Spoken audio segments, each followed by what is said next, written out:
உன் வார்த்தைகள் கேட்கப்பட்டது என்று வேதவசனம் சொல்லுகிறது.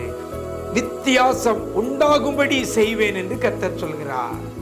நான் உன்னை வெறுத்து விடவில்லை என்று கர்த்தர் சொல்லுகிறார்.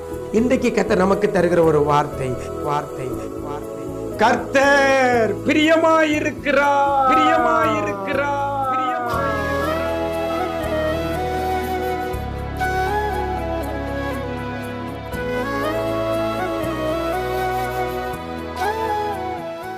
கிறிஸ்துவில் பிரியமானவர்களே, ஆண்டவரும் இரட்சகருமாகிய இயேசு கிறிஸ்துவின் ஈடு இணையற்ற நாமத்தில் உங்களுக்கு அன்பின் வாழ்த்துக்கள். நல்லா இருக்கிறீங்களா? எல்லாரும் ஆண்டவர் கிருபையில் நல்லா இருப்பீங்கன்னு கர்த்தருக்குள் நம்புகிறேன்.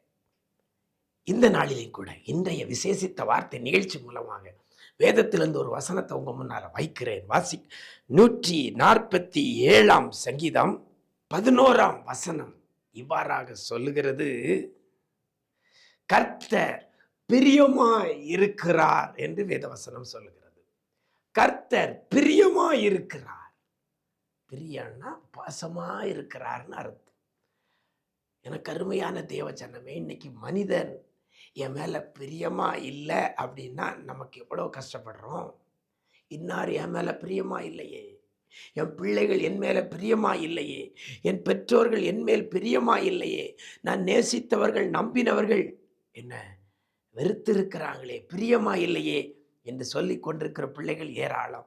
அப்போ மனுஷனுடைய சுபாவம் என்ன? மற்றவர்கள் நம்மேல் பிரியமாய் இருக்க வேண்டும் என்று சொல்லி விரும்புகிறோம். நல்லதுதான். ஆனால் மனிதர்கள் ஒரு சில நேரங்களில் நம்ம மேல பிரியமா இருக்கிறாங்க, பல நேரம் நம்மை வெறுக்கிறார்கள். ஆனால் வேதவசனம் சொல்லுகிறது, அழகா சொல்லப்படுகிறது, கர்த்தர் பிரியமாய் இருக்கிறார் என்று சொல்லப்பட்டிருக்கிறது. எனக்கு அருமையான தேவஜனமே, இன்னைக்கு மனுஷன் உங்க மேல பிரியம் இல்லாமல் இருக்கலாம், ஆனால் கர்த்தர் பிரியமாய் இருக்கிறார் என்று வேதவசனம் சொல்லுகிறது. மனுஷன் பிரியமா இருந்து நமக்கு வருகிற நன்மையை விட கர்த்தர் நம்மேல் பிரியமாய் இருப்பாரையானால் அதற்குண்டான ஆசீர்வாதம் கொஞ்ச நெஞ்சம் அல்ல. எந்த மனுஷன் மேல கர்த்தர் பிரியமா இருக்கிறாரோ அவனை கர்த்தர் உயர்த்துவார், ஆசீர்வதிப்பார்.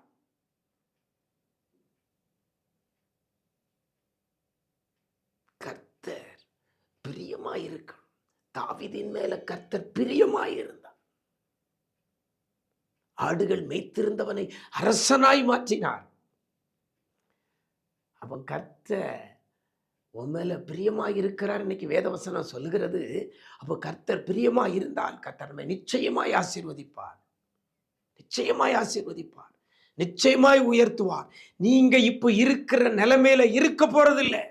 இந்த வார்த்தையை கேட்டு ஐயோ என் வாழ்க்கை இவ்வளவுதானோ, என் எதிர்காலம் இவ்வளவுதானோ, இந்த வியாதியில நான் மரித்து விடுவேனோ, இந்த பிரச்சனையில நான் மூழ்கி விடுவேனோ என்று சொல்லி கொண்டிருக்கிறீங்களா, என்று நினைச்சுக்கிட்டு இருக்கிறீங்களா? இன்னைக்கு இந்த வார்த்தை உங்களுக்கு நேராக கடந்து வருகிறது. உங்க மேல கர்த்தர் பிரியமா இருக்கிறார். கர்த்தர் பிரியமா இருந்தா உங்களை ஆசீர்வதிப்பார். வேதத்தில் ஒரு வசனம் இருக்கிறது, கர்த்தர் நம்மை நினைத்திருக்கிறார், அவர் நம்மை ஆசீர்வதிப்பார் என்று சொல்லப்பட்டிருக்கிறது. கர்த்தர் நினைச்சிருந்தாலே இவ்வளவு ஆசீர்வாதம் இருக்குன்னா, கர்த்தர் பிரியமா இருந்தா எவ்வளவு ஆசீர்வாதம் உண்டாகும். யோசிச்சு பாருங்க. உன்மேல் கர்த்தர் பிரியமாய் இருக்கிறார் என்று வேதவசனம் சொல்லுகிறது. சரி, யார் மேல் கர்த்தர் பிரியமாய் இருப்பார்? அந்த வசனத்தில் அழகா சொல்லப்படுகிறது, அவருக்கு பயந்து அவர் கிருபைக்கு காத்திருக்கிறவர்கள் மேல் கர்த்தர் பிரியமாய் இருக்கிறார். 2 காரியம்.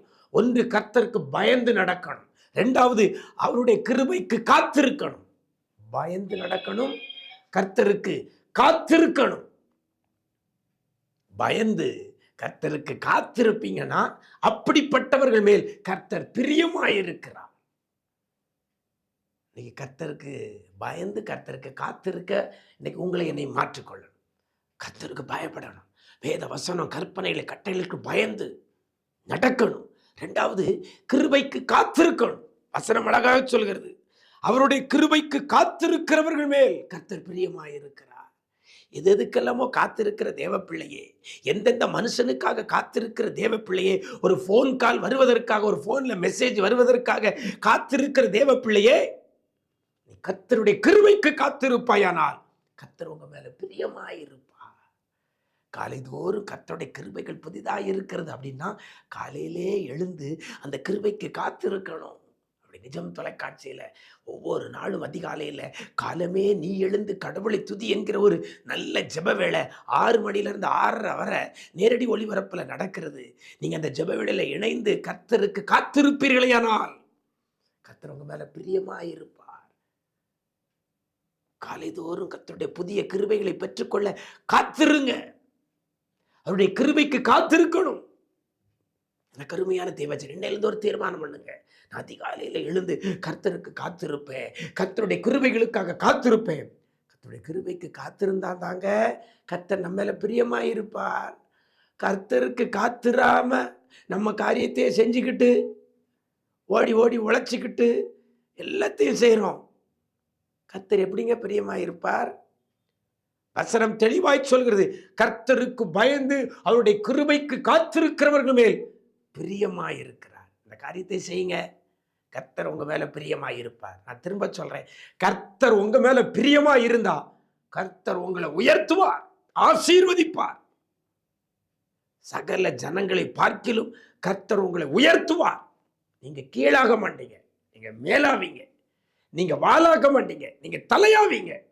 கர்த்தர் உங்கள் கொம்பை உயர்த்துவார். ஒரே காரியம், கர்த்தர் நம்ம மேல பிரியமாயிருக்கணும். கர்த்தர் நம்ம மேல பிரியமாயிருக்கணும். அவருக்கு பயந்து அவருடைய கிருபைக்கு காத்திருங்கள், கர்த்தர் உங்க மேல பிரியமாயிருப்பார். நம்ம ஜெபிக்கலாமா? நேசிக்கிற நல்ல தகப்பனே, ஆசீர்வதிக்கப்பட்ட நல்ல நாளுக்காய் உடைய சமூகத்தில் வருகிறோம். கர்த்தருக்கு பயந்து அவர் கிருபைக்கு காத்திருக்கிறவர்கள் மேல் கர்த்தர் பிரியமாயிருக்கிறார் என்று சொல்லப்பட்டிருக்கிறதே. ஆண்டவரே, இந்த நாளில கூட ஆண்டவரே பிள்ளைகள் மேல நீங்க பிரியமாயிருக்கும்படியாய் ஆண்டவரே உம்முடைய கிருபைக்கு பிள்ளைகள் காத்திருக்க உதவி செய்யுங்க. இன்றையிலிருந்து யார் யார் யார் யார் உமக்கு காத்திருக்கிறார்களோ, ஆண்டவரே உம்முடைய கிருபைக்கு காத்திருக்கிறார்களோ, அதிகாலையிலே எழுந்து கர்த்தருடைய கிருபைக்காக காத்திருக்கிறவர்கள் மேல கிருபைகளை பெருக பண்ண போறதற்காக நன்றி செலுத்துகிறோம். பிரியமாயிருந்து பிள்ளைகளை நீர் ஆசீர்வதிக்க போறதற்காக நன்றி செலுத்துகிறோம்.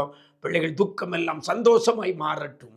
பிள்ளைகள் துக்கம் எல்லாம் சந்தோஷமாய் மாறட்டும். ஐயா, என் ஆண்டவர் பெரிய காரியங்களை செய்வீராக. என் ஆண்டவர் பெரிய காரியங்களை செய்வீராக. என் தேவன் பெரிய காரியங்களை செய்யுங்க. ஆண்டவரே, உமக்கு காத்திருக்கிற பிள்ளைகள் மேல நீர் பிரியமாயிருந்து பிள்ளைகள் இருக்கிற நிலைமையை காட்டிலும் 1000 மடங்கு பெருக பண்ணுவீராக. எல்லா காரியத்திலும் பெருக பண்ணுங்கப்பா. நன்மை கிருபை தொடரட்டும். இந்த நாள் முழுதும் பிரசன்னத்தில் மூடிக்கொள்ளுங்க. கிருபையினால இடைக்கட்டி கொள்ளுங்க. மீட்பர் இயேசுவின் மூலம் ஜெபிக்கிறோம் நல்ல பிதாவே, ஆமென், ஆமென். பிரியமானவர்களே, கர்த்தருக்கு பயந்து அவருடைய கிருபைக்கு காத்திருங்கள். கர்த்தர் உங்க மேல பிரியமாயிருப்பார். அவர் பிரியமாயிருந்தா கர்த்தர் உங்களை ஆசீர்வதிப்பார். God bless you.